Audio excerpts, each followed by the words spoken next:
Bismillahirrahmanirrahim. Assalamualaikum warahmatullahi wabarakatuh. Alhamdulillah, hari ini kita bertemu kembali untuk perkuliahan teori kosmetik pada pertemuan ketiga. Pada hari ini, di pertemuan ketiga, saya akan menjelaskan tentang anatomi permukaan tubuh.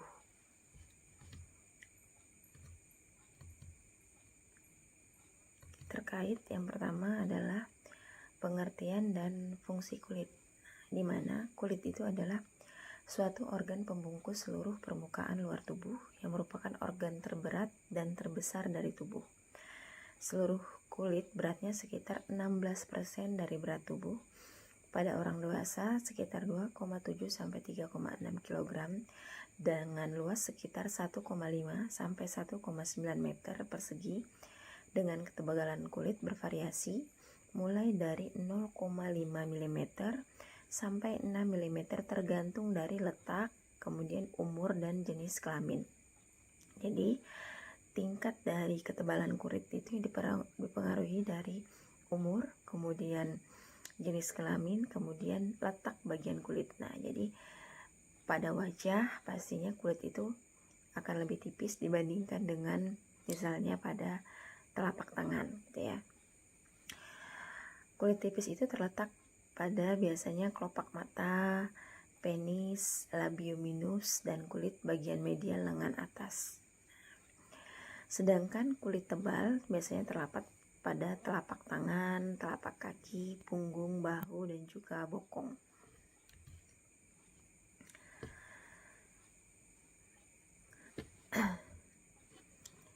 Kulit merupakan organ yang menjalankan beberapa macam fungsi. Nah, jadi kulit itu memiliki berbagai macam fungsi, yang diantaranya yang terpenting yaitu kulit melalui persyarapan sensorik. Nah, jadi bertindak sebagai alat indera. Dan jadi yang pertama adalah fungsinya sebagai saraf sensorik, sebagai alat indera. Kemudian yang kedua, kulit dapat berfungsi untuk mengatur keseimbangan air. Kemudian melindungi tubuh terhadap luka, mempertahankan suhu tubuh, dan berfungsi sebagai ekskresi. Nah, di sini berfungsi ekskresi yaitu biasanya contohnya adalah kelenjar keringat, gitu ya. Oke, kita masuk ke lapisan kulit. Di sini dapat dilihat pada gambar struktur kulit. Nah, secara umum kulit itu terbagi atas 3 lapisan, yaitu epidermis paling atas, kemudian dermis, dan hipodermis.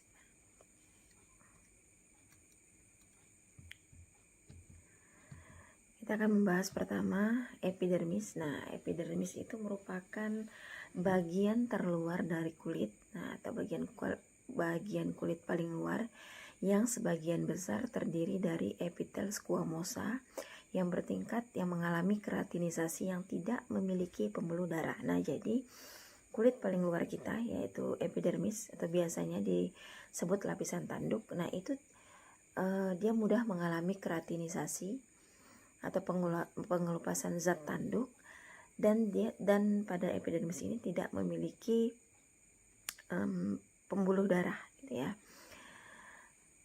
Dimana ketebalan epidermis ini berbeda-beda pada berbagai bagian tubuh. Yang paling tebal berukuran 1 mm itu pada telapak tangan dan telapak kaki. Dan yang paling tipis berukuran 0,1 mm terdapat pada kelopak mata, pipi, dahi, dan perut.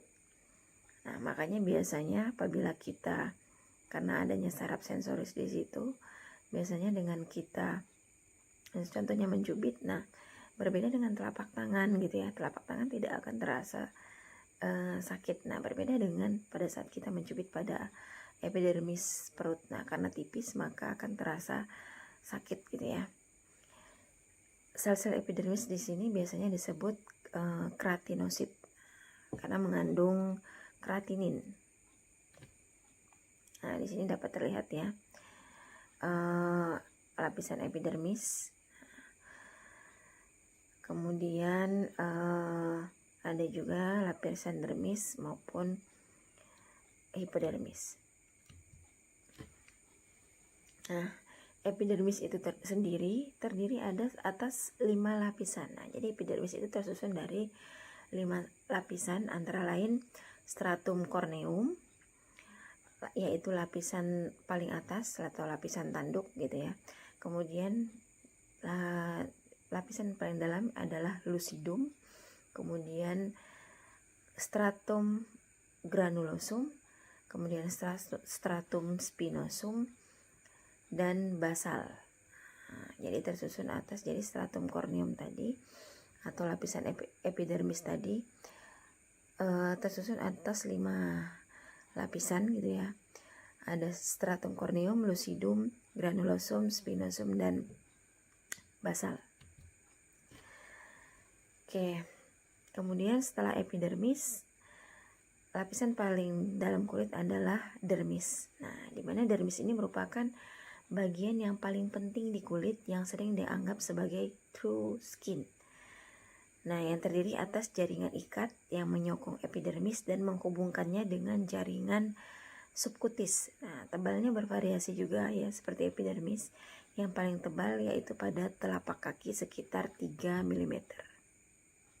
Nah, ini merupakan lapisan dermis ya, yang terbagi atas 2, yaitu lapisan papilari dan lapisan retikular. Nah, papilari di sini adalah lapisan yang paling dalam gitu ya dari struktur kulit.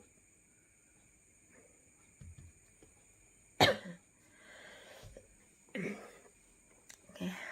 Yang pertama, lapisan papilaris dari struktur dermis. Lapisan papilaris ini langsung berbatasan dengan membran basalis epidermis. Lapisan ini saling berpautan secara kasar dengan epidermis oleh penonjolan kulit. Jaringan yang lebih halus dibentuk oleh serat-serat retikular yang melekat pada pegas dari lapisan bawah epidermis. Sedangkan lapisan retikularis dibentuk dari jalinan bekas serat kolagen. Nah, jadi jaringan kolagen gitu ya, yang bertanggung jawab untuk tahanan kulit terhadap tekanan mekanis. Anyaman serat ini, maka insisi kulit tidak menimbulkan lubang bulat tetapi berupa celah. Nah, dapat dilihat ya, adanya 2 lapisan pada dermis, yaitu ada lapisan papilaris dan lapisan retikuler atau retikularis. Nah, kemudian kita lapisan kulit paling dalam ya, berarti tadi ada epidermis, kemudian dermis, dan yang terakhir adalah hipodermis, atau biasanya nama lainnya adalah subkutan atau subkutis. Nah, subkutis atau subkutan merupakan lapisan di bawah dermis atau hipodermis yang terdiri dari lapisan lemak. Nah, ini merupakan lapisan lemak. Lapisan ini terdapat jaringan ikat yang menghubungkan kulit secara longgar dengan jaringan di bawahnya. Jumlah dan ukurannya berbeda-beda menurut daerah di tubuh dan keadaan nutrisi individu. Fungsinya yaitu menunjang suplai darah ke dermis untuk regenerasi sel. Nah, berbeda dari epidermis tadi. Nah, di epidermis dia tidak terdapat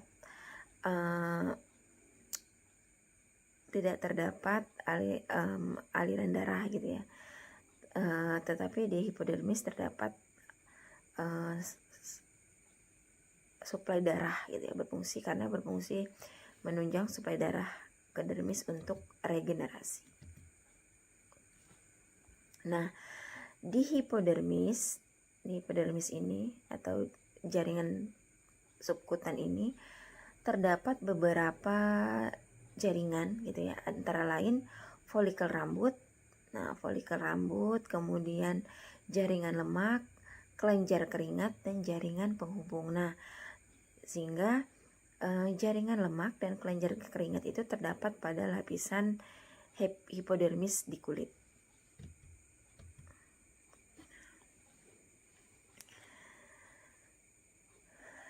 Kemudian selanjutnya kita mempelajari tentang kelenjar pada kulit. Nah, karena tadi ya ada kelenjar, ada folikel lembut atau folikel rambut gitu ya, jaringan lemak, kelenjar keringat, dan jaringan penghubung.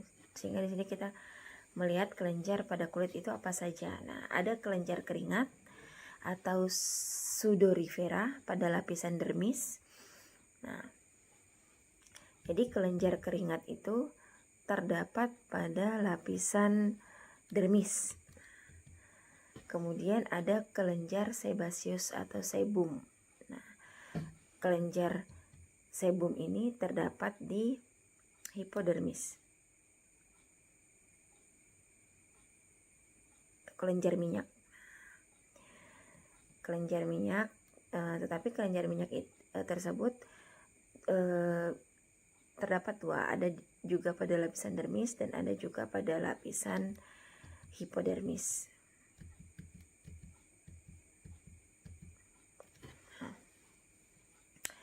Kemudian kelenjar tersebut terbagi dua, ada ekrin dan apokrin. Nah, ekrin itu tubuler sederhana dan berpilin, tidak berhubungan dengan folikel rambut, tersebar meluas ke seluruh tubuh, dan hasil sekresi mengandung air untuk mendinginkan suhu tubuh. Nah, di sini kelenjar keringat itu nama lainnya adalah ekrin. Nah, yang dimana kelenjar keringat tersebut menghasilkan sekresi atau hasil sekresinya berupa air yang fungsinya untuk mendinginkan suhu tubuh. Nah, kemudian ada apokrin. Apokrin itu bentuknya besar dan bercabang, berhubungan dengan folikel rambut. Persebarannya terbatas pada bagian tubuh tertentu, dan hasil sekresi awalnya tidak berbau, namun akan berbau karena bakteri. Nah, jadi aslinya hasil keringat kita itu, atau hasil sekresi dari kulit kita itu berupa dari kelenjar keringat, mengeluarkan keringat berupa air. Sebenarnya tidak berbau, tetapi karena adanya bakteri, apabila kita kurang menjaga kebersihan tubuh, maka keringat tersebut akan menimbulkan bau yang kita sebut dengan biasanya bau badan. Nah, itu disebabkan karena adanya bakteri.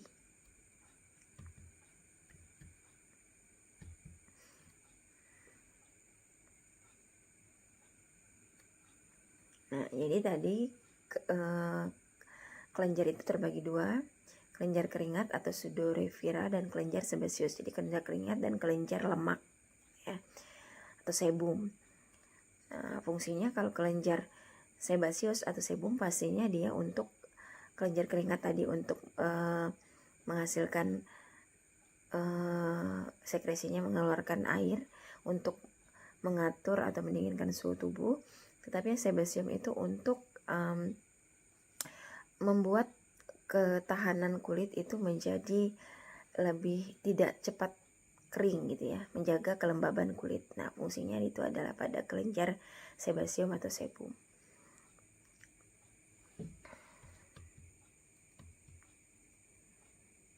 Nah, ini contoh dari penampang kulit tadi ya, yang terbagi dari epidermis, dermis maupun hipodermis. Nah, jadi pada lapisan epidermis itu terdapat batang rambut, kemudian ujung saraf, dan kelenjar minyak. Nah, epidermis itu terdapat batang rambut dan ujung saraf. Kemudian lapisan paling dalam itu dermis, itu terbagi atas kelenjar minyak, kantong rambut, otot penegak rambut, dan akar rambut. Nah, dan pada lapisan paling dalam hipodermis itu terdapat kelenjar minyak dan pembuluh darah. Nah, kemudian kita masuk ke warna-warna kulit. Nah, karena apa? Warna kulit juga ditentukan oleh beberapa komponen dari dalam kulit gitu ya. Nah, yang pertama ada oksihemoglobin. Nah, warna kulit itu ditentukan beberapa komponen, antara lain 5 komponen dalam kulit. Yang pertama oksihemoglobin yang berwarna merah. Nah, jadi oksihemoglobin yang berwarna merah atau dalam darah arteri itu kaya akan oksigen. Itu adanya oksihemoglobin. Kemudian adanya hemoglobin yang tereduksi yang berwarna merah kebiruan. Kemudian adanya melanin yang berwarna coklat.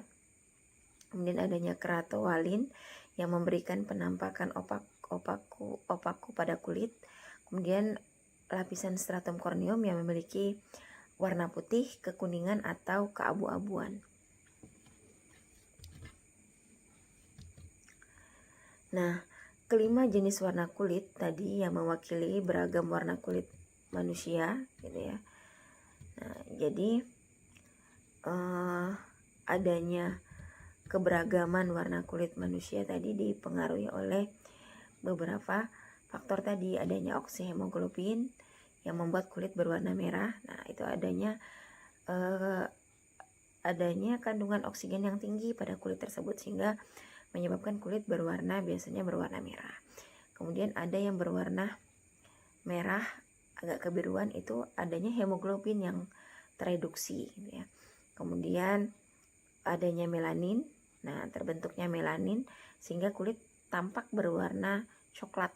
Biasanya ini karena adanya paparan sinar matahari yang menyebabkan kulit secara alamiah gitu ya, terhadap paparan sinar matahari, kulit akan membentuk melanin sehingga kulit berwarna coklat dalam menangkal radikal atau radikal bebas ataupun paparan dari sinar matahari. Kemudian keratoalin dan warna kulit kita yang berwarna kuning langsat itu biasanya lapisan stratum corneumnya berwarna putih, kekuningan atau keabu-abuan.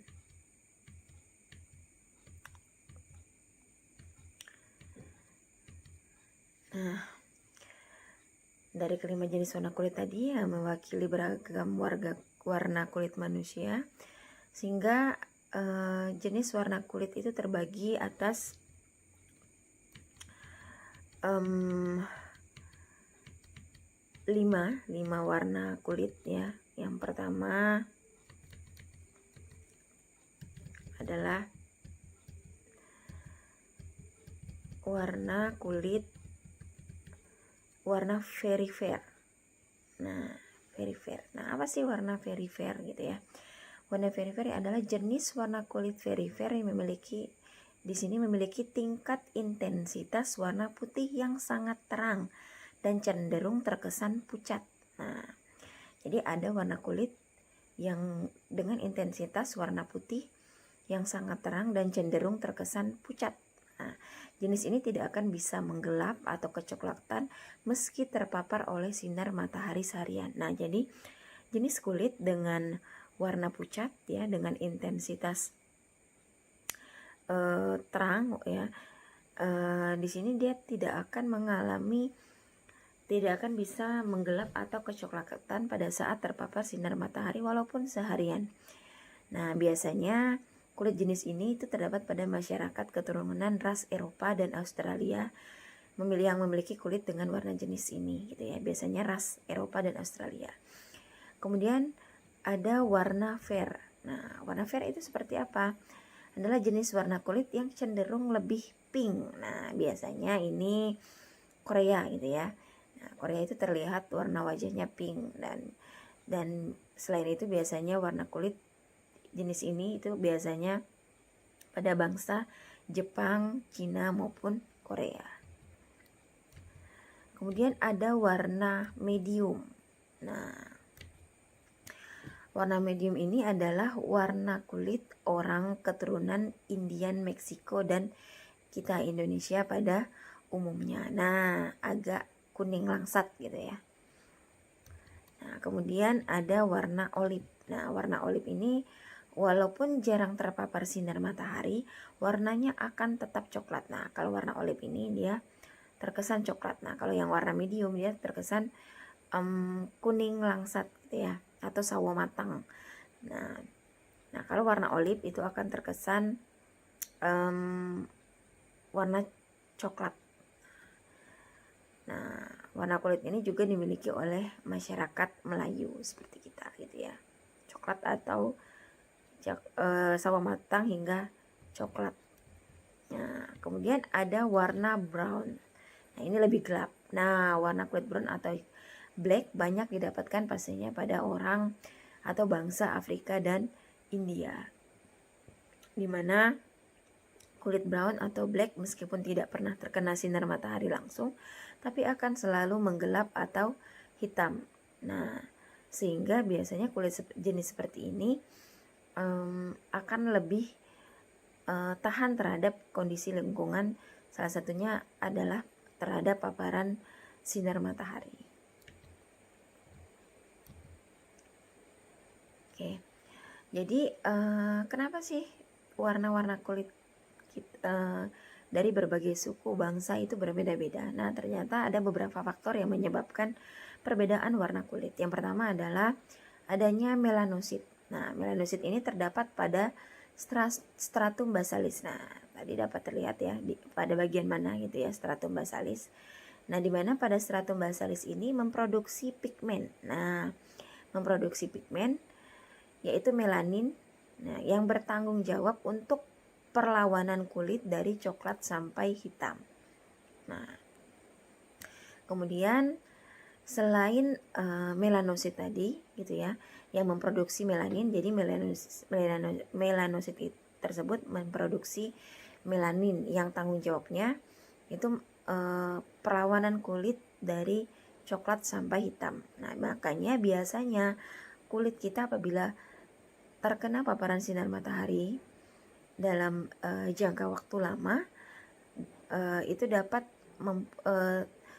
kulit akan melakukan proteksi alami dengan cara memproduksi melanin oleh si melanosit. Nah, kemudian selain melanosit, faktor selanjutnya adalah darah. Nah, darah dalam pembuluh dermal di bawah lapisan epidermis. Nah, dapat terlihat dari permukaan dan menghasilkan perwarnaan merah muda. Makanya biasanya ada kulit yang terlihat pucat dan merah muda. Nah, biasanya pucat itu artinya aliran darah atau pembuluh darahnya di situ biasanya pucat itu biasanya misalnya aliran darah yang tidak lancar seperti itu ya. Nah, ini lebih jelas terlihat pada orang kulit putih.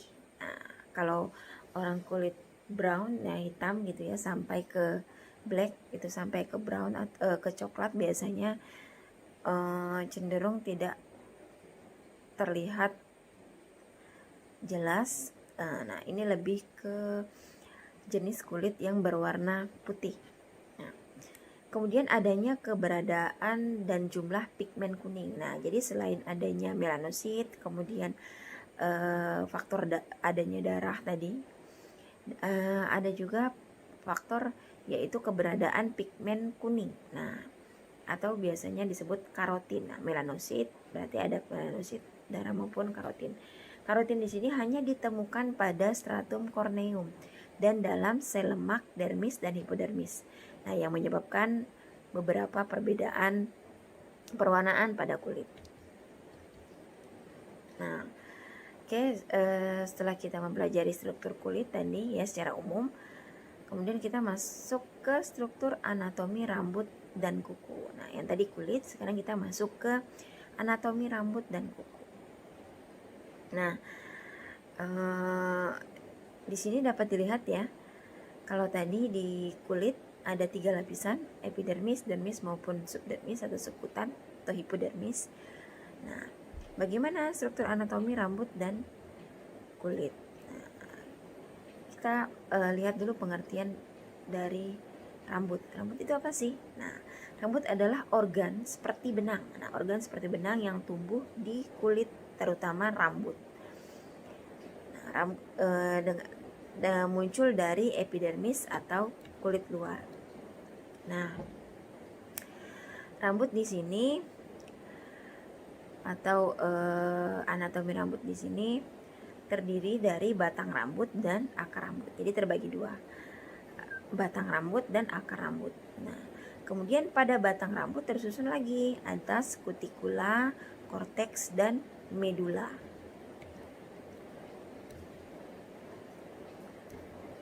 Nah, kemudian pada struktur rambut itu ada dua macam keratin rambut.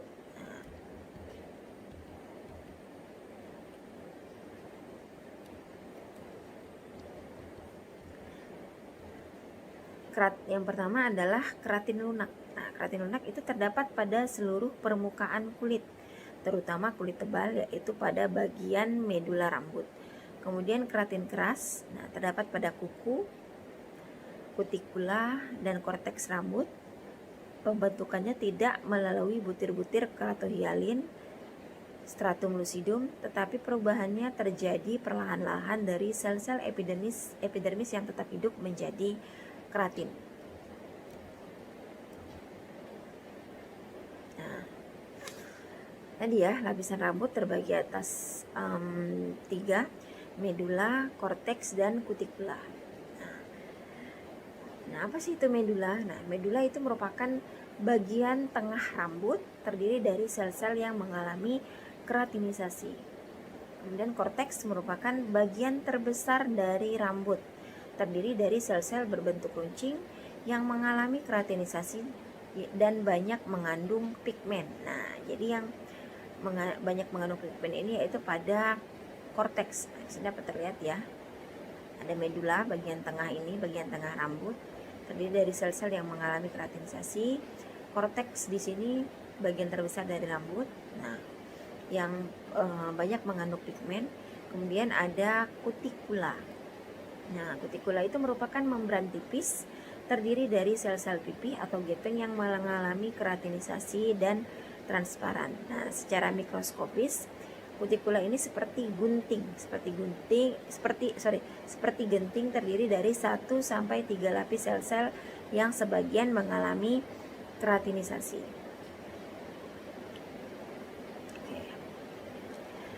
Kemudian warna rambut terutama disebabkan oleh melanin, nah, yang dihasilkan oleh melanosit.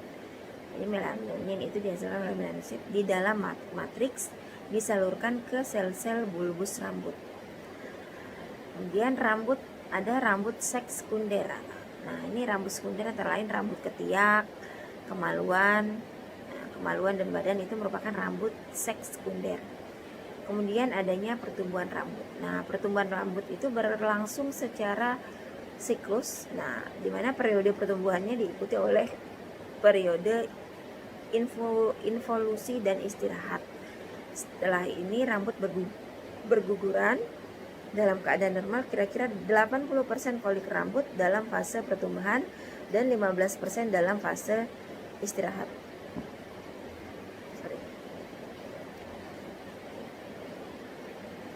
Ini merupakan siklus pertumbuhan rambut tadi ya. Nah, periode anagen ini periode awal, kemudian periode 5 sampai 6 tahun. Ini periode 5 sampai 6 tahun.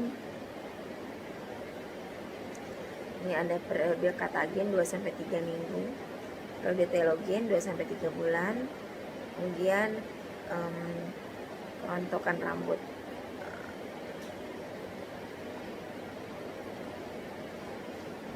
Nah, kemudian setelah membahas kulit, kemudian rambut, setelah itu kuku. Nah, pengertian kuku, apa sih kuku? Kuku merupakan lempengan zat tanduk. Nah, lempengan zat tanduk dari epidermis yang terletak di dasar kuku dan terdiri dari sisik-sisik zat tanduk berbentuk poligonal yang tersusun sangat rapat seperti genteng atap gitu ya. Dimana tebal kuku itu kira-kira 0,5 cm. Nah, kuku juga membantu prasaraba dan bertindak sebagai bantalan penahan terhadap tekanan pertambahan pertumbuhan kuku, sebagai bantalan penahan terhadap tekanan. Nah, jadi kuku itu fungsinya untuk membantu prasaraba dan bertindak sebagai bantalan penahan terhadap tekanan. Di mana pertambahan pertumbuhan kuku di hiponisium itu kira-kira 0,14 sampai 0,4 mm per hari. Nah, jadi per hari itu pertumbuhan kuku itu berkisar 0,14 sampai 0,4 mm per hari.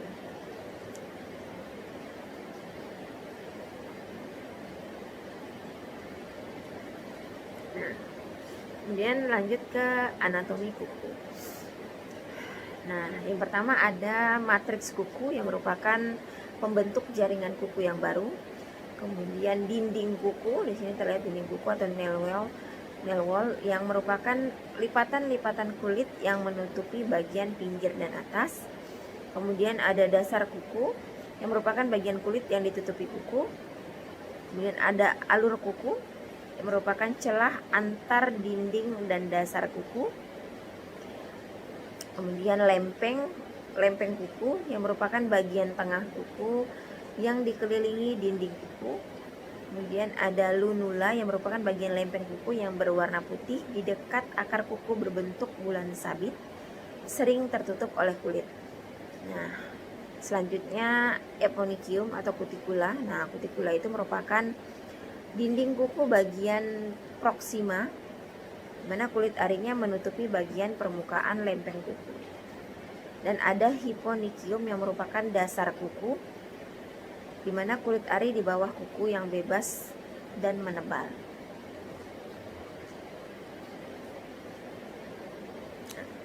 Ini merupakan anatomi dari kuku. Dilihat pada slide-nya. Nah, oke, mungkin sekian presentasi dari saya terkait tentang anatomi dari permukaan tubuh, baik dari kulit, rambut maupun kuku. Nah, jika ada pertanyaan silahkan ditanyakan di Google Class ya.